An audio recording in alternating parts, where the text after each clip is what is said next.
Quand moi j'ai parlé de Ngannou, vous n'étiez pas là, vous étiez dans les brousses en train de monter sur les arbres, tout ça, faire le singe, tuer des pygmées, tout ça, comme d'habitude, comme les Bantous le font généralement. Moi je ne suis pas votre cousin, je ne suis pas camerounais. Je ne suis pas camerounais, je ne suis pas votre cousin, je ne suis pas votre ami, je ne suis pas votre frère.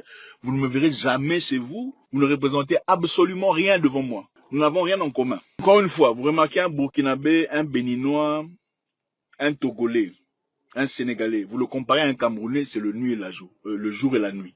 Toi, tu n'as jamais été dans un jacuzzi de toute ta vie. Il y a des jacuzzis au Cameroun. C'est où? La maison des Bia, peut-être. Je vais répéter pour les Béninois, les Togolais qui me respectent, les Burkinabés qui sont ma famille, les Maliens, les Nigériens, tous les gens qui ont des cerveaux, des cervelles, qui ont eu des papas et des mamans étaient bien éduqués. Parce qu'au Cameroun, il faut effacer ça, il n'y a pas d'éducation là-bas. L'école est ratée, tout est... Voilà pourquoi Biya est là jusqu'à 95 ans. C'est normal, il faut qu'il dirige. Ça m'énerve. Ce sujet m'énerve.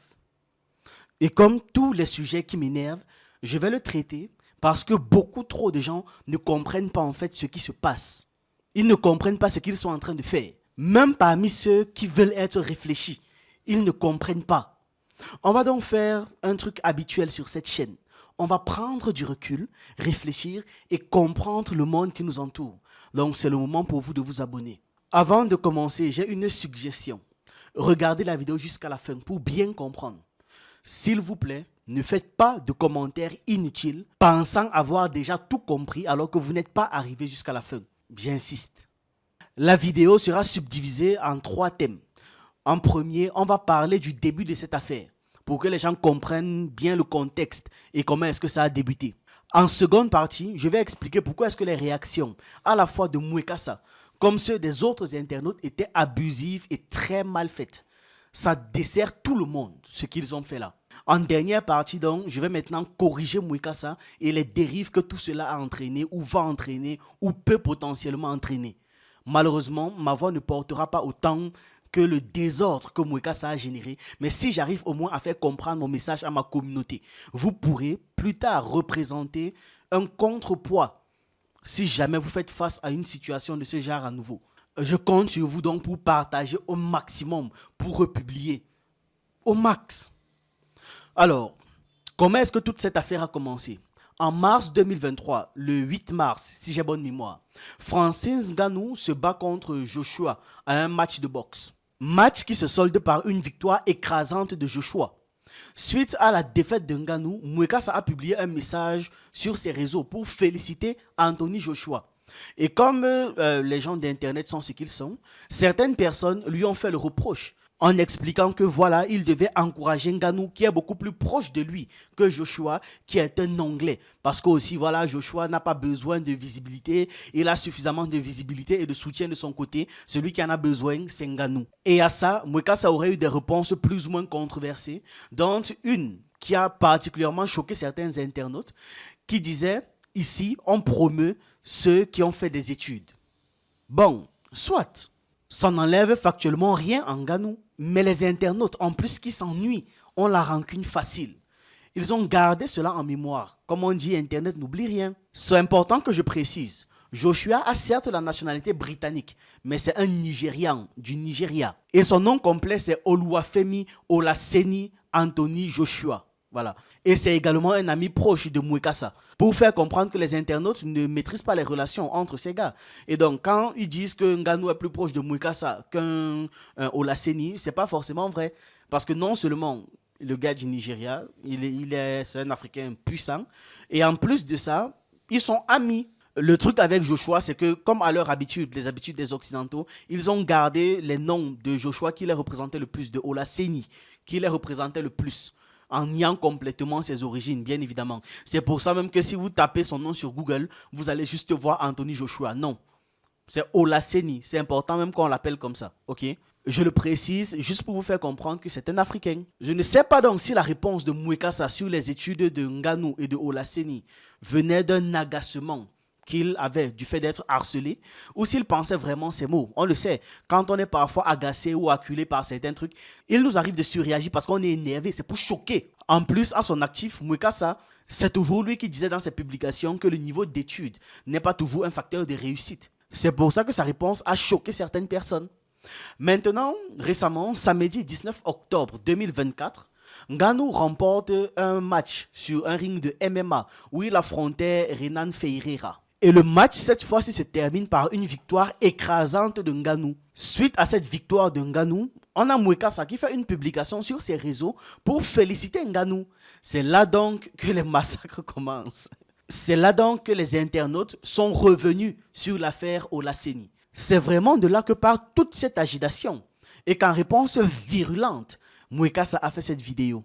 Quand mon ami Anthony Joshua a combattu Francis Ngannou, que j'ai introduit à beaucoup de personnes ici d'ailleurs, en 2017 déjà, quand il n'y avait pas Internet au Cameroun. J'ai fait toute une vidéo de, je crois, 12 minutes expliquant il faut soutenir ce jeune homme, il faut l'aider parce qu'il y a Conor McGregor qui a beaucoup de followers, voilà comment il se fait de l'argent. Soutenez Ngannou, les gens sont venus insulter disant nous on aime le football, est-ce que tu vas nous forcer à aller le regarder? Ce sont des Camerounais qui écrivaient ça, c'est moi qui ai parlé de Ngannou. Il n'y avait pas encore Internet au Cameroun, je pense à l'époque, ils avaient Internet venant du Bénin ou quelque chose comme ça. Moi je ne peux pas être jaloux de Ngannou. Quand moi j'ai parlé de Ngannou, vous n'étiez pas là, vous étiez dans les brousses en train de monter sur les arbres, tout ça, faire le singe. Tuer des pygmées, tout ça, comme d'habitude, comme les Bantous le font généralement. Dans le sport, on félicite celui qui a gagné. On ne félicite jamais le perdant, il faut le féliciter, l'encourager. Mais non, ça c'est sa famille à faire. C'est la famille, les frères, les sœurs qui félicitent. Ah mon cher, tu as essayé, tu as perdu, félicite. Moi je ne suis pas votre cousin, je ne suis pas camerounais pour féliciter Ngannou, c'est pourquoi. Je ne suis pas camerounais, je ne suis pas votre cousin, je ne suis pas votre ami, je ne suis pas votre frère. Vous ne me verrez jamais chez vous. Je suis pas obligé de féliciter Ngannou. Ça ne veut pas dire que je suis jaloux de lui. Je ne suis pas jaloux de lui. Je lui veux du bien. Je veux qu'il évolue, qu'il progresse. En fait, je réalise c'est seulement au Cameroun que si quelqu'un échoue, il faut le féliciter. Sinon, si tu ne le félicites pas, tu es jaloux de son échec. Et puis, vous me parlez de boxeur. Qui vous dit que je suis boxeur? Vous savez que dans la vie, c'est des étapes. J'ai un contrat courant de 2 ans, c'est vrai. Mais je suis un businessman en train de faire de l'argent, de construire des châteaux, de faire des appartements de luxe, de faire dans le cyber security, logistics, mining, transfer, investment, trading. J'ai pas le temps de tout ça là. Au fait, je réalise que la seule chose qui unit les Africains, c'est la couleur de peau. Nous n'avons rien en commun. Encore une fois, vous remarquez un Burkinabé, un Béninois, un Togolais, un Sénégalais. Vous le comparez à un Camerounais, c'est le jour et la nuit. Je n'ai pas honte de le dire, je m'en fous de vous, éperdument. Si ça vous dérange, désabonnez-vous. Vous pensez que je suis l'un de vos coachs là qui vient sur Internet pour chercher l'argent? Non, je ne suis pas cela. Je n'ai pas besoin de vous. Vous ne représentez absolument rien devant moi. Et même si vous me voyez face à face, vous ne ferez absolument rien. Absolument rien. Tout ce que vous pouvez faire, c'est insulter. Parce que c'est tout ce que vous avez insulté. Oh, c'est un parvenu. Toi, tu n'as jamais été dans un jacuzzi de toute ta vie. Il y a des jacuzzis au Cameroun. C'est où? La maison de Biya, peut-être. Je veux répéter pour les Béninois, les Togolais qui me respectent, les Burkinabés qui sont ma famille, les Maliens, les Nigériens, tous les gens qui ont des cerveaux, des cervelles, qui ont eu des papas et des mamans étaient bien éduqués. Parce qu'au Cameroun, il faut effacer ça, il n'y a pas d'éducation là-bas. L'école est ratée, tout est... Voilà pourquoi Biya est là jusqu'à 95 ans. C'est normal, il faut qu'il dirige. Il doit fermer le trou avant de partir. Et il aura certainement besoin des bêches venant de quelqu'un de fort pour l'aider à couvrir. Vous mettez, c'est vous parlez quoi? Vous mettez les organes. C'est une terminologie à la camerounaise qu'on entend qu'au Cameroun. Vous mettez trop les organes. C'est ça. Il faut être léger dans la vie. Le combat dont vous parlez là, vous dites que j'ai perdu. On m'a payé des millions de dollars, ok? Je voudrais même que le type là me tape encore une fois. Vous moquez dans la pauvreté avec 30,50 € en banque. Vous n'avez rien à me dire, rien à m'apprendre. Rien sur Ngannou, vous pouvez dire sur autre chose, pas sur Ngannou. Quand je félicite Ngannou, ce n'est pas votre frère. Vos frères n'ont rien foutu dans la vie. Vos frères à vous n'ont rien, ils s'appellent pas Ngannou. Vos frères s'appellent des Ntekam, des Ntakam, des Ngwanju, ils n'ont rien foutu dans la vie. Ils cherchent un moyen de partir à Paris. C'est ça vos frères. Vous pensez que vous savez parler, vous n'avez pas parlé plus que nous. Nous sommes bien éduqués, nous ne sommes pas comme les enfants, on a pondu, on a laissé. Ça c'est vous, c'est pas nous. Les Camerounais généralement, j'insiste, partout où ils vont, c'est qu'ils créent de la merde. C'est des problèmes, des histoires, oh lui il a dit ça, et d'ailleurs lui il a rien. C'est toujours vos histoires là, on connaît ça. Même les femmes, on a l'impression, on se demande c'est une femme qui parle ou c'est un enfant de la rue. On se pose pas d'élégance, zéro caractère, c'est incroyable. Pourquoi vous êtes obligé de parler de Zach Mwekasa chaque fois qu'il y a Ngannou? Pourquoi il faut toujours comparer à quelqu'un? Si tu gagnes, gagne en privé. Tu peux pas, oh j'ai acheté une voiture, ah c'est mieux que la voiture de... Ça c'est un truc des Camerounais, ce n'est pas un truc africain, c'est un truc des Camerounais. Voilà pourquoi les gens là veulent se séparer de vous. Comment ils s'appellent? Ceux-là ils veulent se séparer, ils veulent que vous coupiez les pays parce qu'ils en ont marre. C'est comme si on peut vous emmener nulle part, vous allez vous causer la honte. C'est incroyable. C'est quel comportement ça? Vous avez quel genre de comportement du village comme ça? Vous êtes tous venus du village ou quoi? Tu lis, tu cherches une personne sérieuse. Il n'y en a pas. C'est comme, ils sont tous comme des enfants, mais bien habillés, ils ont fait l'université. C'est incroyable. On vous a déjà demandé, désabonnez-vous de cette page. On ne veut plus de vous ici parce que vous êtes mal éduqués. Désabonnez-vous. Si vous pensez qu'on a besoin de vous désabonnez-vous, allez vous réunir dans une page à la camerounaise, comme ça vous allez faire des bang bang yang yang wang wang entre vous. C'est cette vidéo qui entraîne tout le scandale que l'on a vu avec des dizaines de réponses, des millions d'interactions autour du sujet. Et Mwekasa est devenu une tendance même sur Google. Ça part vraiment de cette vidéo. Maintenant, j'ai 3 problèmes avec cette affaire. Sur cette chaîne, on est là pour apprendre des choses. Et avant de mener une bataille, peu importe la bataille, c'est important de savoir contre quoi est-ce qu'on se bat exactement. Et surtout, c'est encore plus important de savoir pourquoi est-ce qu'on se bat. C'est primordial, sinon ça ne sert à rien. Cette sortie vidéo de Mwekasa et beaucoup trop de réponses que j'ai vues autour de cette affaire jusqu'à présent ne servent absolument pas les intérêts communs. En fait, ça ne sert les intérêts de personne chez nous. Ni notre combat individuel, ni notre combat collectif. Personne. On a d'un côté Mwekasa qui se prend pour un noir supérieur et insulte tout le monde quand il est agacé. Alors qu'il fait des vidéos de développement personnel, de savoir-vivre et de géopolitique. Dans ces vidéos, il explique bien que la valeur d'une personne ne se limite pas à son argent ni à ses diplômes. Mais les mots qu'il utilise dans cette vidéo et dans certaines autres de ses sorties sont en contradiction avec ce qu'il partage le plus souvent. Il est quitté de l'affaire Nganou pour se mettre à insulter les femmes camerounaises en les traitant de trous. Il insulte Samuel Eto'o, le traitant de merde. Il dit que les Camerounais ne sont pas les noirs comme les autres. C'est une sorte de sous-race de noirs, vous voyez, des merdes de noirs, voilà. Il fait au-delà de ça une description très caricaturale, esclavagiste et coloniale des Camerounais, disant qu'en 2017, quand il parlait de Nganou, donc quand il mettait encore Nganou sous le feu des projecteurs, au Cameroun, ils étaient dans les champs, en train de chasser, à tuer des pygmées. Ils étaient sur les arbres, faisant des trucs de bantou, n'est-ce pas? Ce genre d'expression utilisée par les Occidentaux et les Arabes pour déshumaniser les Noirs et pour justifier leur exploitation et leurs crimes à notre encontre.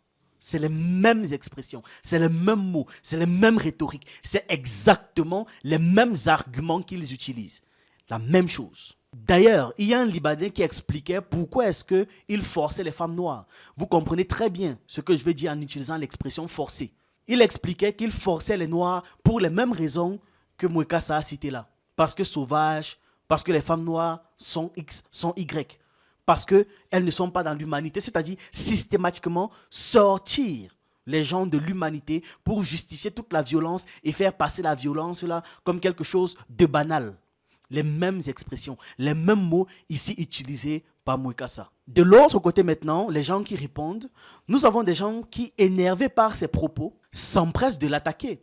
Et la première chose qu'ils attaquent, c'est quoi? C'est son physique. Il a un gros nez, semble-t-il. J'ai ri de la tristesse de cette injure. Vraiment. C'est tout aussi triste que les propos de Mwekasa en fait. Déjà, c'est quand on n'arrive pas à attaquer une personne sur les idées qu'on commence à viser le physique. Ensuite, ce réflexe d'avoir parlé de son nez, c'est exactement le même réflexe que les colons et leurs descendants ont envers nous. Exactement le même réflexe. Ça veut dire qu'entre nous, nous avons des injures racistes qui pourtant sont une caractéristique de notre humanité. Parler de son nez n'est pas différent de parler de sa couleur de peau. Insulter son nez n'est pas différent d'insulter la texture de ses cheveux. C'est extrêmement stupide, bas, honteux. Et ça montre, même si on ne veut pas l'admettre, que nous avons un problème avec notre physique. On parle quand même de nous, qui même face à des personnes les mieux bâties d'entre nous, se font insulter sur leurs caractéristiques physiques. Si je vous demande de dessiner une représentation d'un homme noir africain puissant, peu importe votre dessin, il ne sera pas très loin des personnes comme Mwekasa, de Nganou ou encore de Olaseni. Il ne sera pas très loin de ça. C'est-à-dire costaud, un grand nez et ainsi de suite. C'est pas même parce que nous sommes dans des pays tropicaux où il fait chaud. Et quand il fait chaud, on a besoin d'un grand nez pour pouvoir bien respirer. Un grand nez est nécessaire dans notre environnement. Et parce que votre dessin va ressembler à Nganou, à Mwekasa ou à Olaseni, ça veut dire qu'en termes de physique, il représente la puissance, la virilité et le sex appeal à l'africaine. Acceptez-le ou pas, c'est un fait. Donc, en insultant leur physique, on insulte le physique typique ou encore le physique idéal des hommes noirs. Mais c'est quand même nous qui vont demander aux autres de nous respecter. C'est nous qui allons demander aux autres de ne pas insulter nos caractéristiques physiques. On va leur demander, non, qu'est-ce que je raconte? On va leur supplier. Ouais, notre physique compte aussi. Tout comme on a besoin de supplier pour rappeler que notre vie compte aussi. Alors qu'entre nous, on n'a aucun respect pour notre physique. Je ne sais pas si vous avez déjà vu quand on a attaqué une personne comme Henri Cavill ou une personne occidentale avec le physique d'Henri Cavill. Simplement parce qu'il est un symbole du physique masculin à l'occidental, n'est-ce pas? Ça veut dire que même si on l'attaque sur plein d'autres trucs, ce ne sera pas sur son physique. Bon, maintenant, en quoi est-ce que insulter le physique de Mwekasa fait de nous des personnes différentes, des racistes que l'on côtoie au quotidien et qui nous parlent de la laideur de nos cheveux, du dégueulasse de notre nourriture, de la laideur de nos lèvres ou encore de la laideur de notre nez? En quoi ça fait de nous des personnes différentes d'eux? Maintenant, on entre dans la troisième partie, qui est le cœur de tout ce que j'ai dit plus haut. Parce que ce que j'ai dit plus haut, c'était vraiment juste des rappels mémoire de petites choses que l'on fait au quotidien, que l'on néglige, mais qui sont observées par tout le monde. Et les autres qui nous observent là s'appuient dessus pour pouvoir nous martyriser. C'est important aussi qu'on apprenne à comprendre ça. C'est-à-dire, si je me rends compte tous les jours que dans une famille X ou Y, on passe le temps à insulter les enfants, et que moi, j'insulte les enfants de cette famille, et après avoir insulté les enfants de cette famille, il y a les parents qui encouragent, les oncles qui encouragent, les grands frères qui encouragent. Moi, en tant que voisin, qu'est-ce qui va m'empêcher de continuer d'insulter? Vu que même entre eux, ils s'insultent et que c'est encouragé. Vous comprenez le problème? J'entre donc dans la phase où je corrige le grand frère Mwekasa. Parce que vu son audience, son influence et justement sa richesse, c'est lui qui a commis une très grosse erreur. Ce n'est pas les autres. C'est lui, vu que ça part de lui, tout ça. Et je me dois de corriger cela, pas pour lui. Vu que lui, bon voilà, il est un noir supérieur, on ne peut rien lui dire, on ne peut rien lui expliquer. Mais au moins aux autres, on peut expliquer des trucs. Et peut-être qu'à partir de là, lui aussi va changer, évoluer. Il n'a que 40 ans. On peut encore bien évoluer, prendre le temps de faire de longues introspections. 40 ans, c'est jeune. C'est important qu'on comprenne, vraiment pour tous les noirs sur Terre, qu'on prenne conscience de la gravité de la pensée véhiculée par la vidéo de Mwekasa ou véhiculée par Mwekasa dans sa vidéo. Voilà, c'est mieux dit comme ça. Et en quoi est-ce que c'est dangereux? On va élever tout ce débat, mettre un peu de matière grise dans cette bouillie de non-sens. Ok? La première chose que l'on doit comprendre, c'est que nous sommes en train de jouer le jeu des puissances occidentales, en nous faisant voir le monde sous un angle des limites, des frontières qui n'ont pas été définies par nous, mais par nos ennemis, par nos envahisseurs, durant la conférence de Berlin. Quand il dit que les Béninois, les Sénégalais, les Togolais ou encore les Burkinabés sont mieux que les Camerounais, on constate bien qu'ils tracent mentalement des frontières décidées par des pays comme la France ou encore l'Angleterre sur nos populations. Ce n'a pas été décidé par nos rois, nos empereurs ou nos chefs. Non. Parce que, par exemple, quand on parle des peuples du Cameroun, les mêmes peuples se retrouvent au Gabon, en Guinée équatoriale, au Congo, dans les deux Congos, en Centrafrique, au Tchad, au Nigeria et même au Niger. Est-ce que c'est la délimitation géographique du Cameroun décidée par la France qui fait de ce pays un pays de sauvages? Ou alors ce sont les populations qui sont sauvages? Voilà donc le jeu des colons.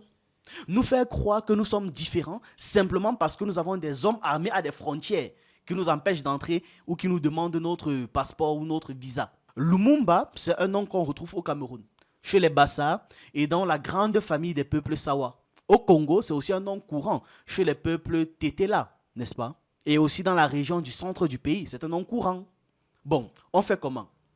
On renie le fait qu'une partie des Sawa, comme les Douala par exemple, viennent du Congo. Et on renie le fait que l'Empire Congo couvrait une grande partie de la moitié sud du Cameroun, ou du moins de ce qu'on appelle aujourd'hui le Cameroun. Plusieurs peuples africains se retrouvent à la fois au Cameroun et dans plein de pays voisins, à raison des frontières artificielles tracées par les puissances coloniales. Et nous faire des distinctions et des différences sur la base de ça, c'est jouer au jeu du colon. C'est justement pour ça qu'il a fait ses frontières.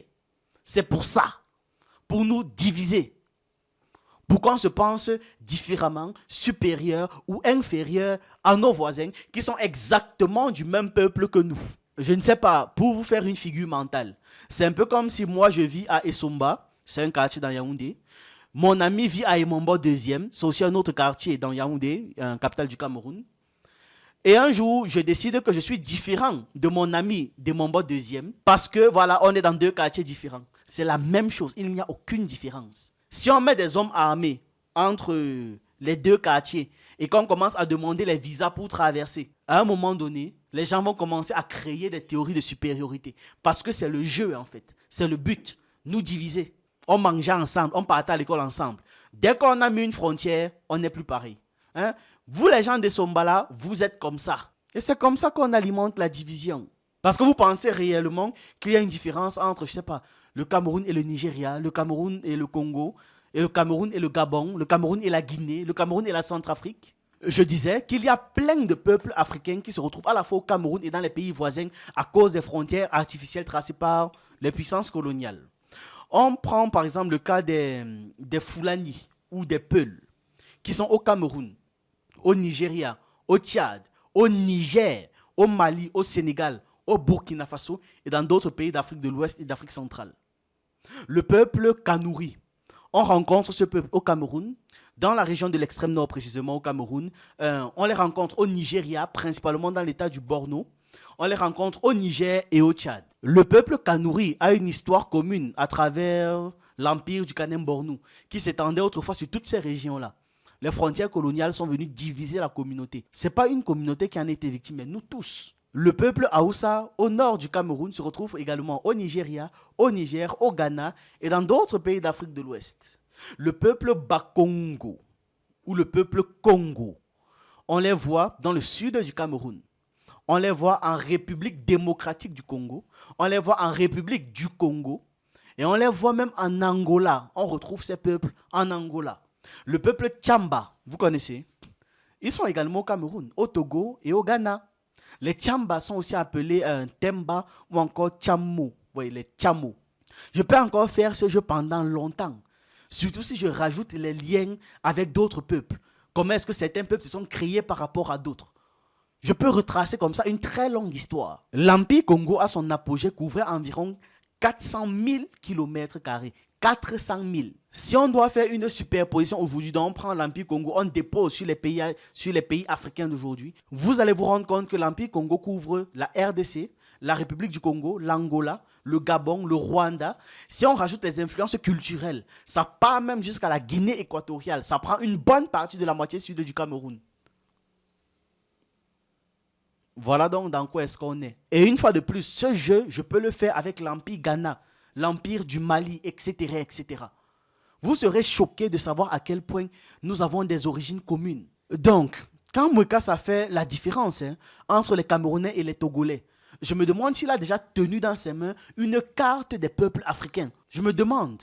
Parce que c'est un non-sens. Il y a un type, toujours dans la mouvance des réactions suite à sa vidéo, qui expliquait que le Cameroun est une province du Congo. Mais oui, je suis totalement d'accord avec. Et ce n'est pas une insulte, au contraire. En quoi le fait que le Cameroun aurait été dans un scénario alternatif où l'Afrique n'avait pas été colonisée, une province du Congo, en quoi ça aurait été un problème? En quoi c'est même un problème qu'une fois notre indépendance reprise, on crée un même pays et le Cameroun est une province du Congo? Ce n'est en rien un problème. Porter le nom Congo, c'est un honneur. Je ne sais pas pourquoi est-ce qu'on s'agite quand on dit cela. Ce n'est pas un problème. Voilà donc le premier point. On ne doit pas jouer au jeu des colons.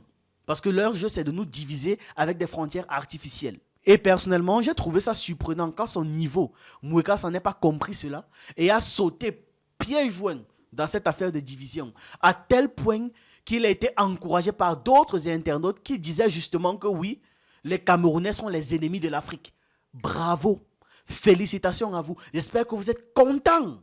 Mais éliminez-nous tous une fois. Au moins, ce sera quelque chose de réglé. Les Camerounais n'existeront plus. Et j'espère que vous serez contents et que tous les problèmes de l'Afrique seront réglés. Le second point, c'est qu'on doit comprendre que traversant, passant d'une frontière à une autre, nous ne sommes pas différents. Nous avons tous hérité de la mauvaise gouvernance suite aux défaites des luttes anticoloniales. N'est-ce pas? Je dis bien tous, sans exception.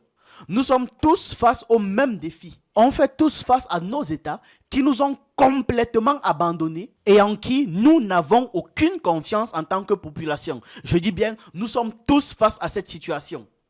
Nous vivons tous dans un État plus que déplorable, avec une élite minoritaire qui nous siphonne, qui nous pompe. On nous parle de patriotisme seulement quand ça les arrange. Ils sont seulement prompts à donner des leçons de morale, des leçons sur la bonne conduite, sur la politesse. Et c'est cette même élite qui ne se soucie jamais de la population, jamais de nos souffrances. C'est-à-dire qu'on est arrivé à un tel niveau que l'on n'a tellement pas confiance en nos États que quand on est face à un problème, tu vois comment toute la population se résigne et dit on va se débrouiller seul.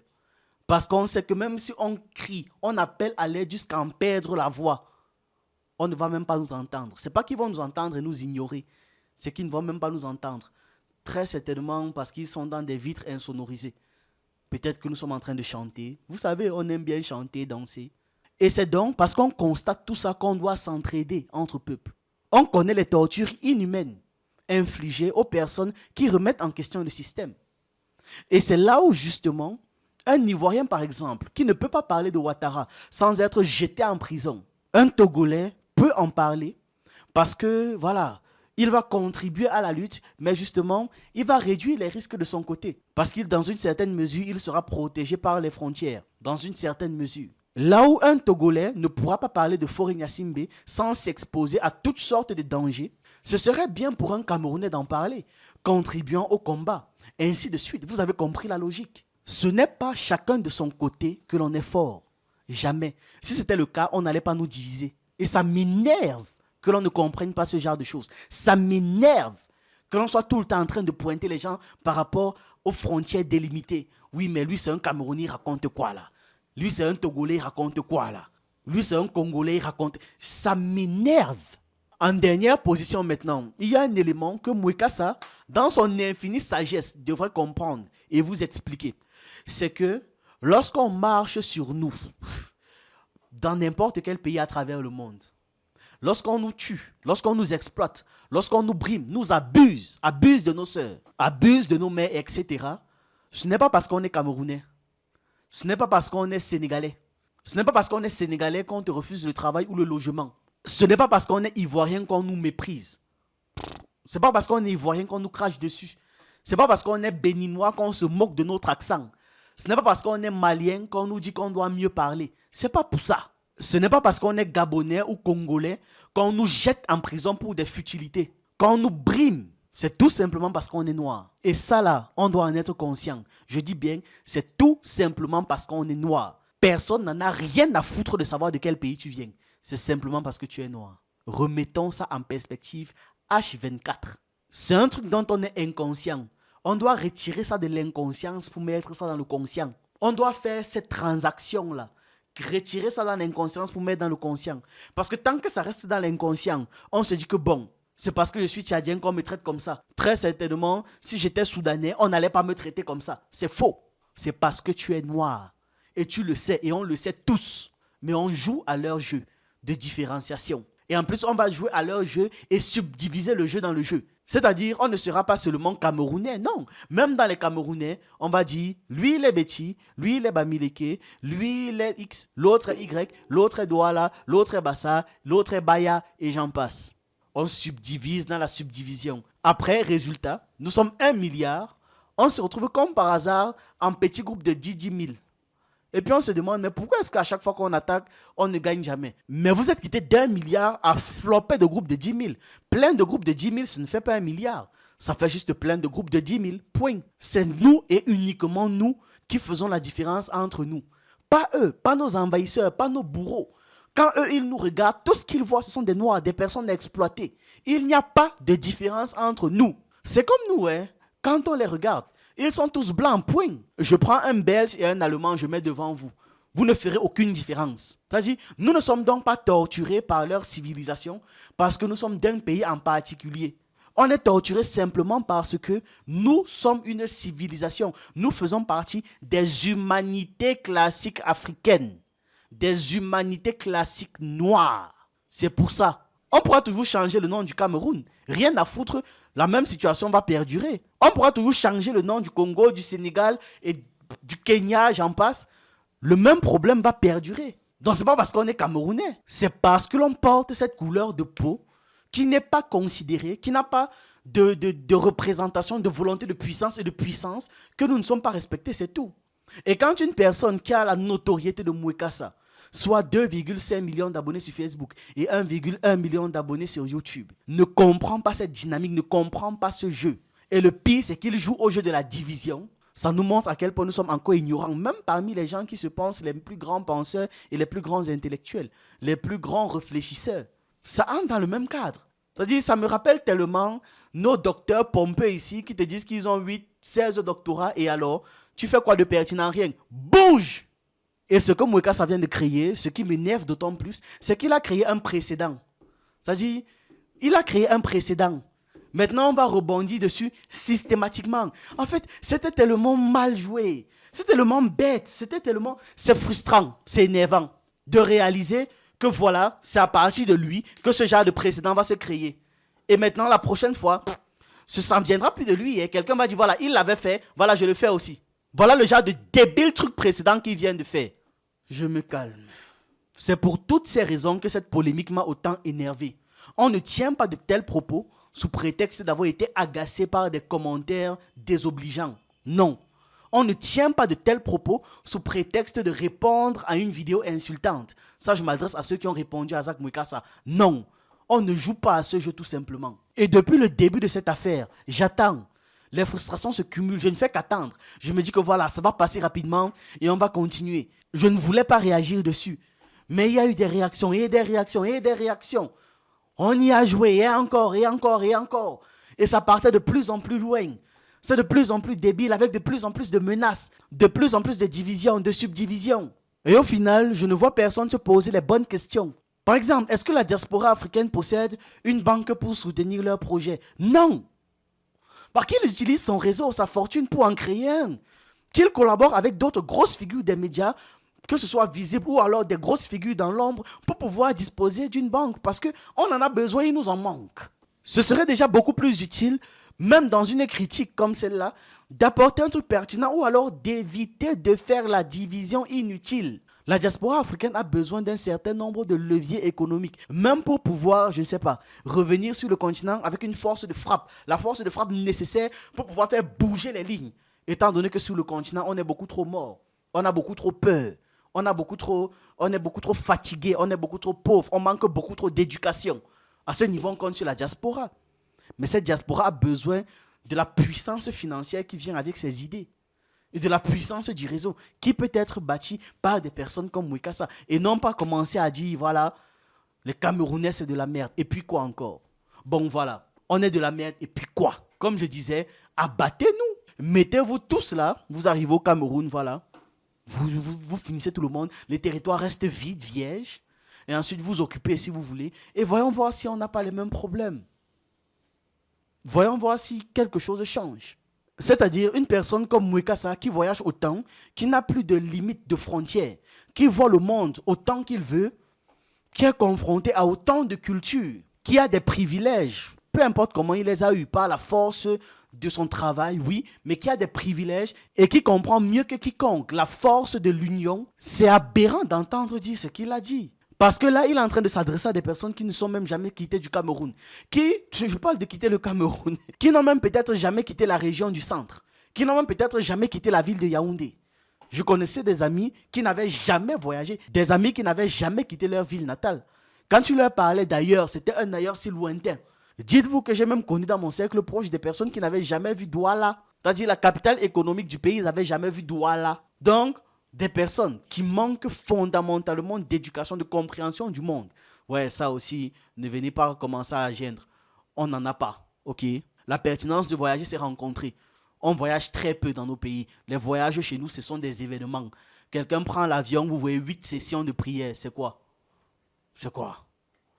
Déjà que même pour prendre le car, quitter d'une ville à une autre, c'est un événement. Combien de fois prendre un avion, prendre un truc qui va te faire changer de pays? Et c'est en fait ça même qui m'agace. Parce que quand on voit Mwekasa qui justement va à la rencontre du monde, il doit comprendre, même inconsciemment, pourquoi est-ce que ceux qui ne vont pas à la rencontre du monde sont dans une certaine mesure fermés par rapport à la compréhension de ce monde-là. C'est tout ça qui me bouffe. Et tous les commentaires méchants, cruels, haineux, Toutes les séparations, les divisions que ça crée automatiquement, c'est bête. C'est bête. Tout ça parce qu'on est frustré par quelques commentaires négatifs. C'est tout.